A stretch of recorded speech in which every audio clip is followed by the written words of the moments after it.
দর্শক, কোরবানির পশু চামড়া বাণিজ্যের বিষয়ে জানাতে খুলনা থেকে যুক্ত হচ্ছেন সহকর্মী রাজু হাওলাদার। রাজু, খুলনায় কি পরিমাণ চামড়া সংগ্রহ করেছে পাইকাররা, মৌসুমী ব্যবসায়ীরা কি বলছেন এ নিয়ে এবং চামড়ার ন্যায্য দাম পেয়েছেন কিনা তারা জানাবেন।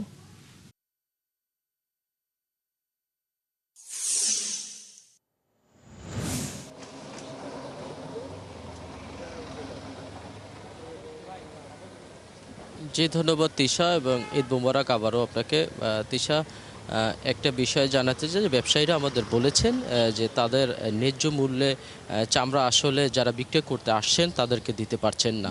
একটা চামড়া 200 টাকা থেকে শুরু করে সর্বোচ্চ 450 টাকায় তাদের কাছ থেকে কিনে রাখা লাগতেছে, এবং ব্যবসায়ীরা আরও বলেছেন যে তাদের আসলে ব্যবসা করার মতো পজিশন নেই, কারণ এখানে পর্যাপ্ত পরিমাণে মানে কাস্টমার আসে না, মানে যারা বিক্রয় করে তারা আসে না, এবং কোথায় বিক্রি করবে তারা ভালো দাম দেয় না। এই নিয়েই আসলে ব্যবসায়ীদের একটা হতাশা বিরাজ করছেন। তিশা, আমার কাছে এই যে চামড়া ব্যবসায়ী খুলনা শেখপাড়া, এখানে যে একটা সমিতি রয়েছে, এই সমিতির একজন সমিতির কোষাধ্যক্ষ রয়েছেন। আমি একটু তার কাছে একটু যাব যে আসলে ব্যবসায়ীদের আসলে কি পরিস্থিতি, তিনি যদি একটু আমাকে জানাতেন।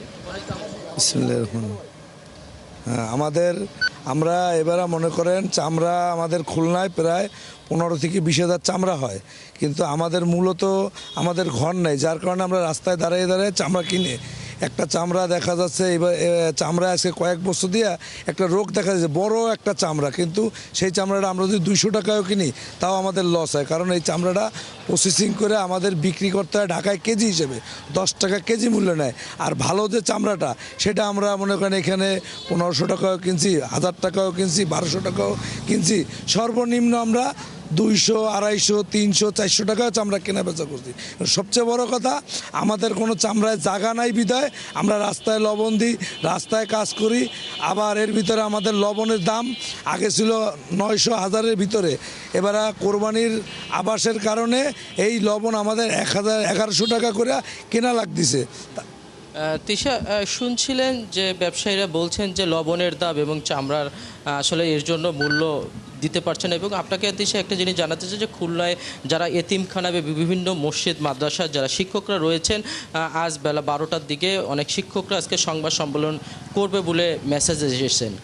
তো আমি আপনাকে জানাতে চাই যে খুলনার সিটির ভিতরে এবং সিটির বাইরের থেকে 14 থেকে 15 হাজার চামড়া বিক্রি হয়, কিন্তু নির্দিষ্ট স্থান নেই। তারা দাবি করছে নির্দিষ্ট চামড়া বিক্রির স্থানের জন্য। তিশা, এই ছিল সর্বশেষ চামড়ার তথ্য আমার নিকট। রাজু, ধন্যবাদ আপনাকে যুক্ত হবার জন্য। দর্শক, খুলনা থেকে চামড়া সংগ্রহের খবরাখবর জানাচ্ছেন আমাদের সহকর্মী রাজু হাওলাদার।